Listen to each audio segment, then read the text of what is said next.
भाडं नाकारलं, त्यामुळे संतप्त झालेल्या रिक्षा प्रवाशांनी डोंबिवलीत अर्धा तास रिक्षा अडवून धरलेल्या आहेत। संतापाचा कुठेतरी उद्रेक झाल्याचं आपल्याला पाहायला मिळतोय। निनाद करमरकर आपले प्रतिनिधी आता आपल्यासोबत आहेत। निनाद, नेमकं काय झालं आणि आत्ताची परिस्थिती कशी आहे?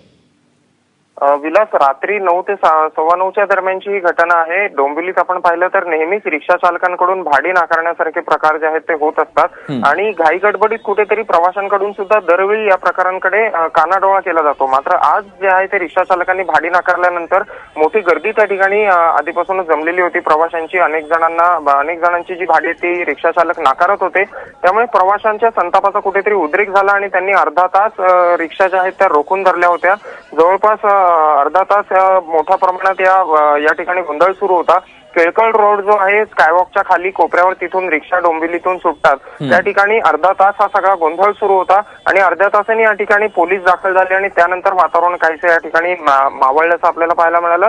मात्र डोंबिवलीच्या जे प्रवासी आहेत, रिक्षा प्रवासी आहेत, त्यांच्या संतापाचा खऱ्या अर्थानं आज उद्रेक झालाय आणि भविष्यात सुद्धा रिक्षा चालकांची वर्तणूक जर अशीच राहिली तर संतापाचा उद्रेक आणखी होईल अशी शक्यता एकंदरीत त्या ठिकाणी व्यक्त होते। नक्कीच या सगळ्या संदर्भात वाहतूक पोलीस योग्य ती खबरदारी घेतील अशी आशा करूया। धन्यवाद तुम्ही दिलेल्या सगळ्या सविस्तर माहितीबद्दल।